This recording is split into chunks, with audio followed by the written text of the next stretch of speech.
Whenever the weather turns cold, my food turns warm. Soups, particularly. I make soups multiple times a week.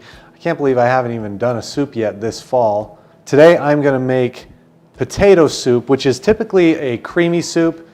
We don't do dairy, we don't do gluten. I do a few tricks to get us that hearty, thick and rich soup that you love to eat, but honestly, it tastes better. Let's get going.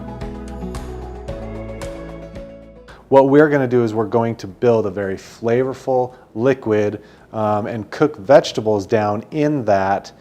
They'll break down. We're going to use an immersion blender and kind of turn it into this velvety sauce that we'll then add the rest of our liquid to. And that is going to give us some good thickness to this soup.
We're going to bring that to a boil and reduce it to medium high. It's going to cook pretty aggressively for like 20-30 minutes. We really want to break those vegetables down so that the end soup is not super grainy.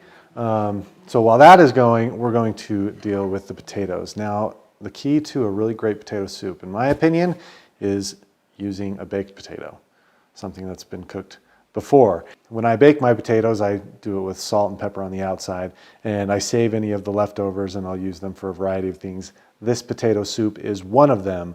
You can take the skin off of these if you want to. I prefer it. I like leaving it in, so I'm going to just dice these potatoes up, have them ready to go once the vegetables have cooked down.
And that's how you make my potato soup. Dairy-free, grain-free, gluten-free, all that stuff. Super delicious. This version with the hot sauce, that one is my personal favorite, but optional. Give it a try. The full recipe is linked in the description of this video. Make it for somebody you care about. Take care.